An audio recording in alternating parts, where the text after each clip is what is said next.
Welcome back to my channel. It's a pleasure to have you joining me for yet another reflective session with me. Today, we're tackling a big fish in the pond, insecurity, especially for women. And I want to open up by asking you point blank, what are you insecure about? We all carry insecurity about something. And I'll walk you through some of the areas in our lives that insecurity might show up, how you can tell that you're insecure about something, what you can do to recover and confront the insecurity that's present in your life. And of course, reflective questions to help you dig a little deeper, because in order to find an answer to the problems, we have to be asking the right questions. I can't coach you without asking you the right questions to help you find your answers. So we're tackling insecurity today. And one of the things I know about insecurity is that it has the capacity to cloud our vision of ourselves. When you feel insecure, you feel uncertain. And it's almost like a mist, a smoke that covers the mirror that would allow you to see that you actually have two eyes, because insecurity makes you feel like you only have one, or probably that you have none. And so you can't see yourself clearly. You can't see your strength and your capacity clearly, because the mirror is clouded by that self-doubt and sense of insecurity. That mirror of self-perception is warped. You're not sure about your capacity. You're not sure about your potential. All that you are is distorted, and it causes you to see yourself as less capable than you truly are. It's a series of myths that we have to dispel in order to see ourselves more clearly, reveal our strength, reveal our power, reveal our talent. And so without an accurate view of who you are, about what you can do, you can't confidently face challenges. You can't make empowered choices. You can't achieve success. So I want to use this video to help you clear up the mirror of self-perception. And we're going to look at insecurity and how that might be showing up for you, and how you can show up to face those insecurities and reduce and eventually eliminate them. So let's get started. Remember to grab your journal so you can write the answers to the question, but also take notes as we're going through to reflect and put into practice the tools that I'll share in this video. Remember, now is a good time, if you don't subscribe as yet to the page, to subscribe, to like, to follow, to share. And let us know how we can serve you in the comments after you've watched this video, or maybe right now, if you know what you want me to share in the next video, pause and drop it in our comment bar below. So let's jump right in. Yes, do you have a journal ready? I hope you have a journal. Insecurity can show up for women in many different ways. You might not know what you're insecure about, but you may be able to identify the fact that you're insecure if some of these behaviors are showing up for you. The first is constant comparison.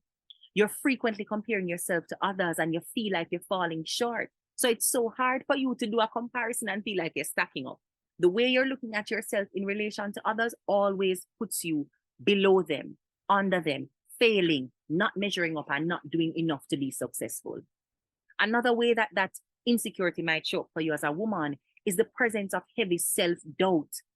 And if you think about self-doubt as like a chain around your neck, as a woman, it holds you back from reaching your full potential. It's weighty. It restricts your movement. If you don't think that you can take a step forward and do so with a measure of stability and certainty, you don't take the step. So you lack confidence when it's time to make big decisions, because you're carrying this heavy chain of self-doubt around your neck. And it's not like a bling bling chain that looks good and people look at it and say, well, I love that, I want some of that. When people see you wearing that chain of self-doubt, it earns you a lot of pity. And I don't know that pity, while you doubt yourself, supports strength and courage. So you're also attracting what you do not want. People pitying you and feeling sorry for you as they watch you wear this heavy chain of self-doubt, low confidence, walking through life, being afraid of taking risks, not being consistent or bold enough to take the first step towards pursuing and achieving your goals. But the minute you shed the weight of that insecurity, you gain the freedom, the flexibility, you feel light, you feel free to embrace challenges, free to move to new heights, free to enjoy greater measures of success and confidence. So if you're wearing that chain of self-doubt, what does that feel like for you? And when do you feel the weight of it most? Another way to know if you're experiencing self-doubt is when you feel a heavy sensation of fear, a fear of rejection particularly. And so that leads you to do things like people please, or to over apologize, because you want to be accepted and you want to be liked. You're not sure that as you are in your authenticity, showing up with your true self and using your real voice and your real face will cause you to be rejected. And so to avoid that fear of rejection, because you don't feel secure in yourself, you don't feel secure in your worth, you need the acceptance and the validation from others. In order to make sure you get that, you fear rejection so much that you don't say what you really feel, you don't do what you really want to do, you don't share as you would want to authentically share. And then layered on top of that now, some negative self-talk to add salt to that insecurity stew, the negative self-talk. There's a persistent inner critic that continues to tell you you're not good enough. When you make a mistake, that's when the inner critic shows up to see, aha, I told you, this is evidence yet again of your not enoughness. And then another way that it might show up for you is this feeling of defensiveness. When you get feedback, constructive feedback, or criticism that is not particularly helpful, how do you respond to it? You see, somebody who is secure in themselves, even if the feedback is meant to be destructive, they don't respond with a heightened sense of defensiveness, of anger, and a sense that they have been assaulted by somebody else's perspective and opinion. When you carry around a low sense of confidence or great insecurity about yourself, constructive criticism, not even that can land well for you, because you don't want to hear the negative feedback. Remember, you are running away from rejection. You don't want anybody to have anything bad to say about you. You believe that your validation exists in the mouth, the throat, the minds of other people. And so if the wrong thing comes out of their mouth, if the wrong thing exists in their mind, you feel a need to correct and to fix, to make sure that your side of the story is heard, to back them back into the corner that they are trying to back you into, to level the playing field so that nobody, if they passed and heard that conversation, walks away thinking less of you. It is important for you to defend yourself at all times against the comments and the feedback and the criticism of others. When that becomes so important to you that you lose sleep if you hear that somebody's discussing your business, you lose sleep if you find out there's a rumor on the road, you lose sleep if you happen upon a negative comment on your Facebook, Instagram, Twitter, thread account or feed, it's usually a sign that you feel insecure. Because somebody who is anchored knows that destructive criticism comes from a place of untruth and sometimes ignorance. People who do not have enough information cannot be given the power to uproot an anchored and confident person because they're anchored in their truth. Why would you get up out of your truth and your power to go and chase down somebody who has no truth to offer you? To correct somebody who in ignorance does not ask a question but declares knowledge of something. When you're rooted in truth and confidence, you can stay anchored even as the melee and the noise and the fuss is running around you. Doesn't mean that sometimes you won't get up and say something, but you're not going to lose yourself in the pursuit of fixing, correcting, earning other people's opinions of you. You say what you have to say, and who believes, believes. Who hears, hears. But you're not going to get caught in that run around the mulberry bush. It doesn't matter to you so much that you can't move on if somebody doesn't believe your side of the story or doesn't hear it in the first place. But heavy defensiveness is usually a sign that you're feeling insecure about something, perhaps the very same thing that the person has commented on to trigger your defense mechanism. If you are insecure, there are things you can do about it to reduce that sense of vulnerability, uncertainty about who you are and your worth and your power.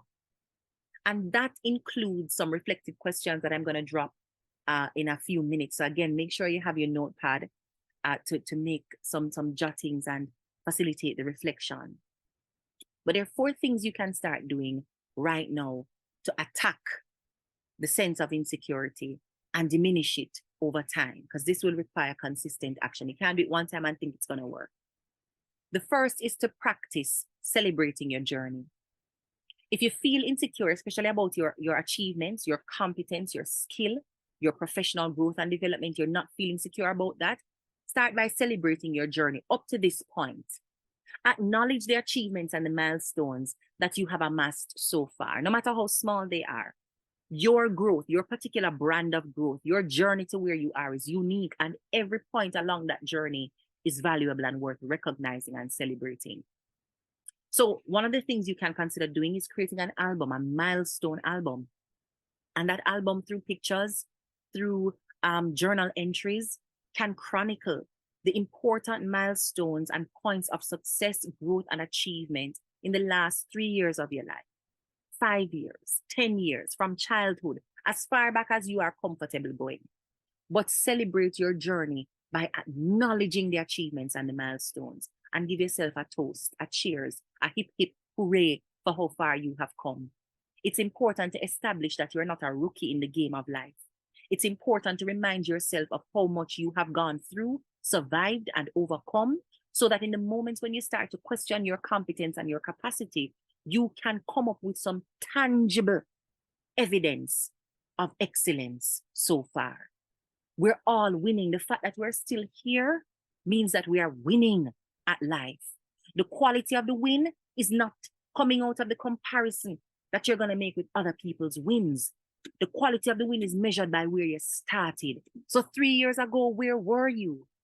And what's the quality of the win between where you were and where you are right now? And if 3 years before is not far back enough, go 5, go 10, go back to your childhood. Where did you start and where are you now? That is how you can appropriately measure the quality of the journey and the win. The second thing you have to practice doing is defining success for yourself. This eagerness and impetus to compare what you are doing or what you want for yourself with what other people are doing and what they want for themselves, that will deny you the opportunity to see and feel your unique light and power. You can't unlock your skill and your capacity and your potential while looking at other people's skills, capacity, and potential and wanting to do things the way they are doing it. You're chasing an outcome and a goal that you will never attain because you cannot be them. You cannot do them. You can only be you and do you. So define success for yourself. Make sure that what you plot as your vision and your goal is based on your set of values and principles, not the expectations of others and not the milestones that others are achieving and celebrating and you see popping up on your timeline. What would be a powerful goal for you and your family? You know where your family is at right now. What would be a critical milestone worth celebrating in 3 months based on where your family is right now? Make sure those goals are set with relevance, honoring the context of your own life, values, principles, and realities. And focus on your progress, not their achievement, but the progress that you are making. You versus you from yesterday to today. What's the progress? What's the growth? It's you versus you last year and today. What's the progress in the 12-month period? And stay focused on that journey, your journey, not theirs.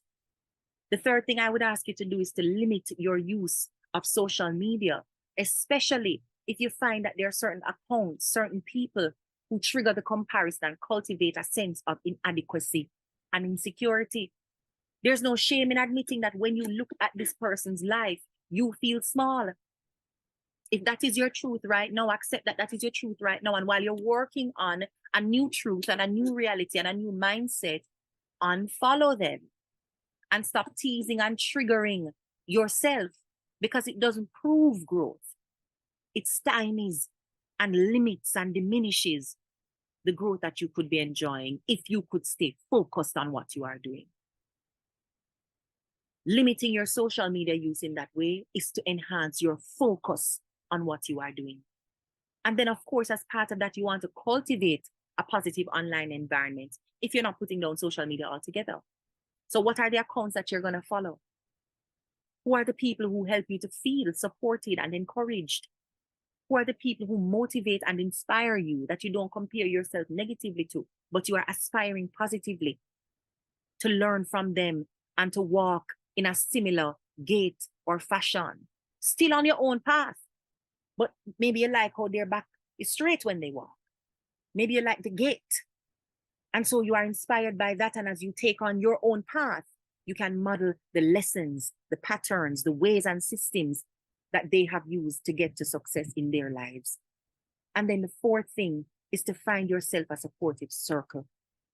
Surround yourself with people who are uplifting you, who are encouraging you, who are validating you, people who are genuine in their friendship, celebrating your achievements without comparison and without calling you into a lower vibration. They see the highest and the best in you, the good in you, and they call you up to it. So if you have started and you forgot to do some of those things, let this be a reminder for you to go back to it, go back to celebrating your journey, go back and redefine success so that it is success personalized for you and your goals, your values, your principles. Refresh your social media feed to make sure that you're using social media mindfully. Unfollow the accounts that trigger the comparison and cultivate and curate a more positive environment for yourself.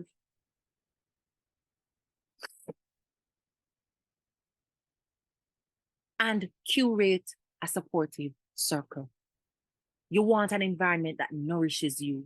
You would never put a plant in an environment that compromises its health and well-being and expect it to still grow and flourish. You'd be crazy. You wouldn't do that to a plant. You wouldn't do that to your car. You wouldn't do that to your phone. Put it in some space or environment that you know causes it damage, like leaving the phone out in the direct ray of the sunlight.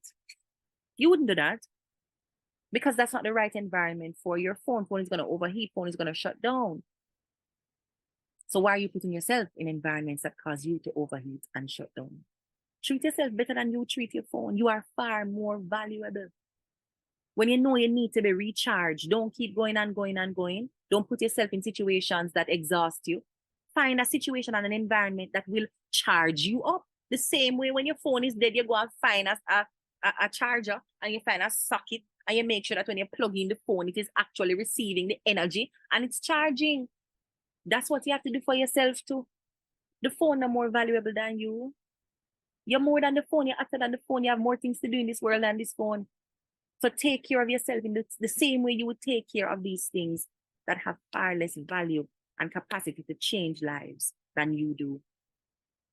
So before I close, I want to leave you with these 3 reflective questions to help you explore your insecurities a little more if you know you have them, or if you're still trying to find where those insecurities are.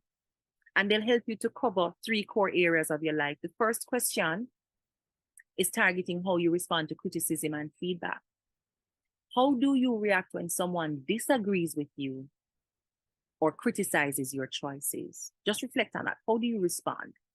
Think about the last few times, the last 3 times that somebody disagreed with your opinion, criticized you for your choices, whether you knew them or not, whether they were informed or not.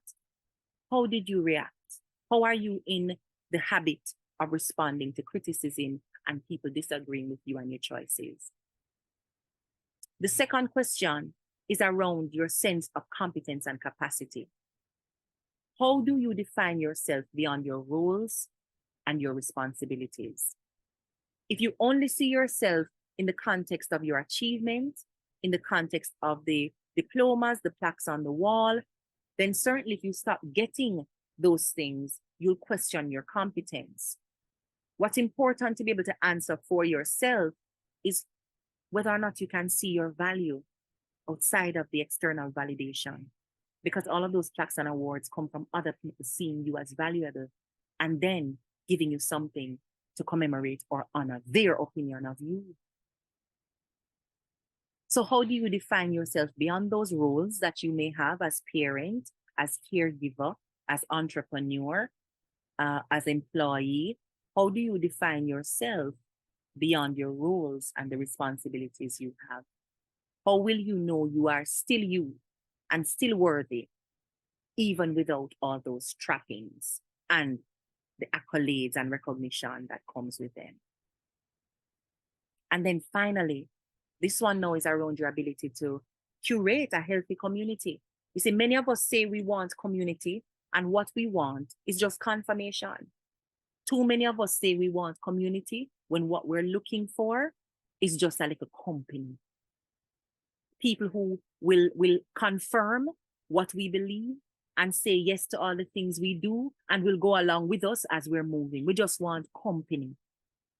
But company and community are 2 different things. So you might look around and find out that in your environment, what you have is company.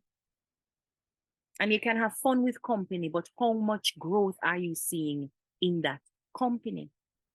Community is different in that it invites even opposing views, people who are on different paths, but there is a sense of alignment around principle, about a way of doing things, about how we see ourselves, speak of each other, disagree with each other. A community invites dissent, but does so on a sense of principle, established grounding and foundation. So we are a religious community because we share these foundations. We are in a physical, geographical community because we share these boundaries and borders. So there will have to be limits. There will have to be foundations. There will have to be principles. There will have to be agreed pillars for a community to exist. But you don't need that for company. When you're on a bus, you have company. You have no idea who's on the bus with you. You don't know which stop them coming off, and you don't know where they got on. You don't know their intent and purpose for the other people on the bus, who planning to rob, who planning to kill, who planning to assault, who planning to minister. You have no idea who they are and why they are there. To the point where you're not even interested in engaging in conversation, because even though you have company, you're still amidst strangers. There's no alignment. There's no sense of rhythm. There's no sense of community. There's no better way for me to say it. So ask yourself this: if you truly want community, do you find it easy to ask for help or support when you need it? Because a big part of having a thriving and healthy community and being a part of that community is allowing people to help you in the same measure that you are willing to help them. When you want to offer yourself all the time to help people, but don't want to accept help, two things are likely to happen to you. One, the habit of a people pleaser is reinforced. So people learn to call on you a lot for the things that they need because they know you're there to give. And they feel no obligation to think about how they can give to you. So you end up doing things to please them, to feel like you have a place, to feel like you're worthy. And there is no reciprocity in that process because you don't ask for help. You don't show that you need help. You don't show people how they can help you. I hope this has been a helpful video for you in exploring, understanding, and confronting any personal insecurities that you may be carrying. I am sure always to put in the description links to the tools I have to help you thrive. And that includes access to my planner, the Success Farmer's Guide. And that helps you to do some deep reflective work and quality of life assessment, relationship audits too, to help you discover and uncover what may be hidden. Our Harvest Hub is my group coaching program where, again, we're providing community for more and more women to show up in support of their goals, their ambitions, and also offer community and support for others. And I've also put my link to one-on-one productivity coaching. I coach only women one-on-one. And if you're interested in that, the link is there. And I always encourage you to make sure you have a reflective journal. So we've gone ahead and prepared one. The link is also there. You can order from our Rooted in Truth collection, a journal that supports the chronicling and the reflection and the journaling that I often ask you to do as part of these sessions with me. Thank you so much for watching. If this has been helpful for you, drop a comment and let me know. And certainly feel free to share this with a woman who you know may be facing some turmoil, instability, coming out of a sense of insecurity. Thank you so much for watching. And if you haven't already, remember, subscribe, like, and put on that notification bell so you never miss a video.